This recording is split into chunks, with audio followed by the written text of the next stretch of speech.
राम काज में जुटे हुए इस वेबिनार में सभी राम भक्त आदरणीय श्री चिंतामणि मिश्र जी, ताम्बर मिश्र जी,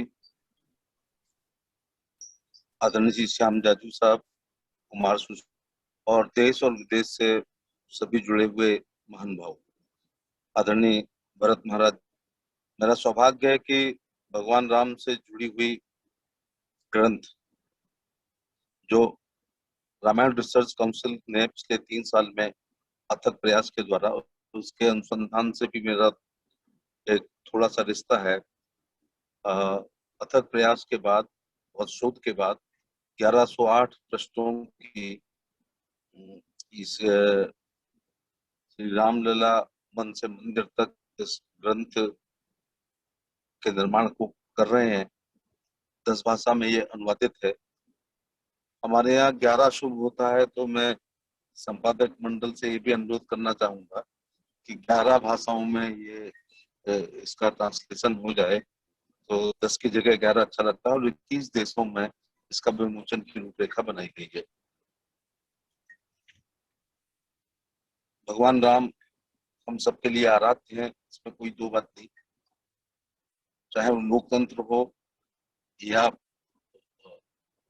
मोनार्की अथवा सैनिक शासन हो या तानाशाही हो, दुनिया में अभी से अच्छा है वो राज्य ही माना गया है। दैहिक दैविक भौतिकता पर राम राज्य नहीं हुआ था। यही अकेला एक ऐसा राज्य था, राज था, जिसमें जनता को किसी प्रकार का कष्ट नहीं था। हमारे संविधान में हमें विचार और व्यक्ति की स्वतंत्रता 1950 में मिली है, लेकिन भगवान राम के राज में अंतिम समाज के व्यक्ति को राजा के परिवार के बारे में भी बोलने का अधिकार था। और यही विचार और अभिव्यक्ति का अंत्योदय जो दीनदयाल जी की कल्पना थी, उसको भगवान राम ने त्रेता में ही प्रारंभ कर दिया था। आज सबसे बड़ी ये बात है कि पश्चिमीकरण बहुत तेजी के साथ हो रहा है। MTV के माध्यम से, फैशन टीवी के माध्यम से या अन्य विदेशी चैनलों के माध्यम से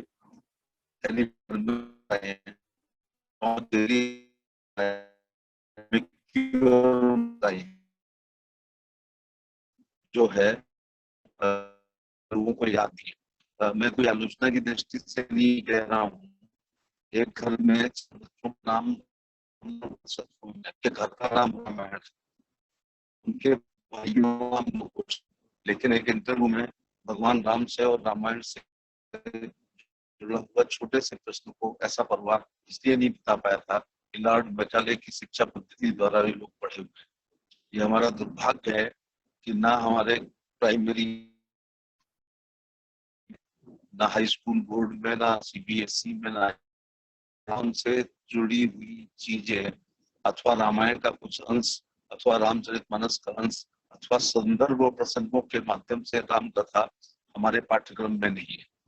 इसलिए इस ग्रंथ के रचना से हम भारत की सभ्यता, संस्कृति, धर्म, आध्यात्म, रामायण, रामचरितमानस, इनको हम अक्षुण्ण बनाने का काम कर रहे हैं। अब सबसे बड़ी बात यह है कि अगर रामायण सीरियल ना आया होता और दोबारा इसको 20 साल बाद, 30 साल बाद ना दिखाया गया होता पिछले लॉकडाउन के समय, तो ये जीके के विषय हो जाते कि राम की माता जी का नाम क्या है, भरत की माँ का नाम क्या है, या कौशल्या के बेटे कौन थे, सुमित्रा के बेटे कौन थे, केके जी के बेटे कौन थे, सगे भाई कौन थे। और ये तो बहुत दूर की बात है कि सुमंत उनके सचिव थे।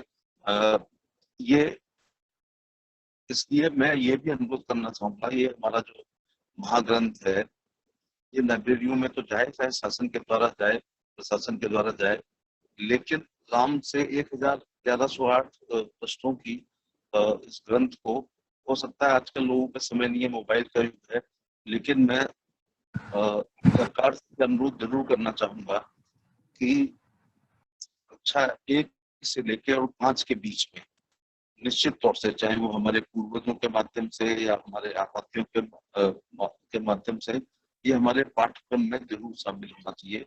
ना ये ICSE बोर्ड में, ना CBSE बोर्ड में, ना किसी राज्य के बोर्ड में सरकार की अगर रामलीला का मंचन ना हो, लोग इसका आयोजक ना हो, देखने ना जाए अथवा टीवी में ये सीरियल न बने, तो हम इन चीजों से अक्षुण रहेंगे और वंचित रहेंगे।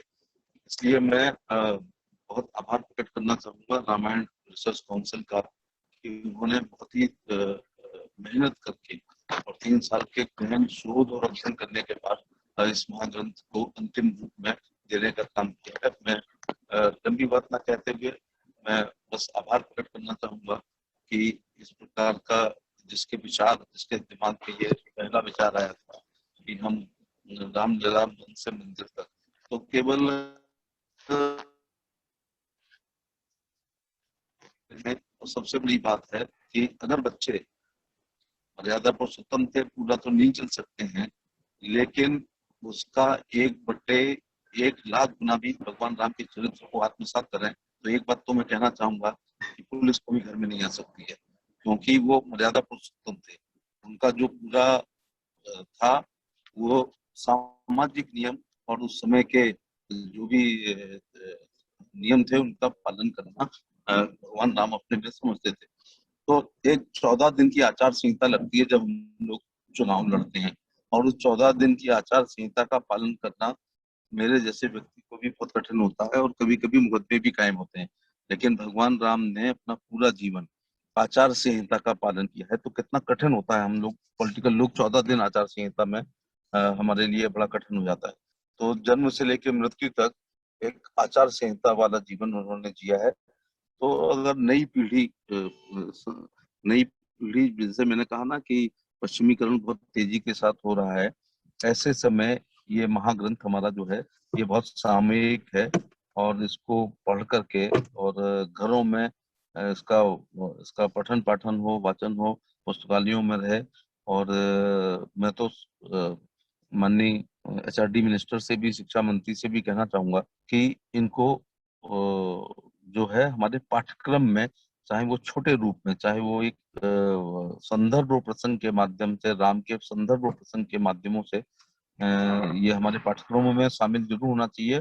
और ये ऐसा नहीं है कि ये ग्रेजुएशन में पोस्ट ग्रेजुएशन में हो, वो तो रिसर्च वर्क का है।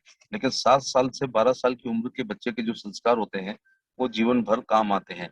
तो इसी समय कक्षा 2-3 से लेके और ये मिडिल तक ये हमारे सिलेबस में जरूर शामिल होना चाहिए।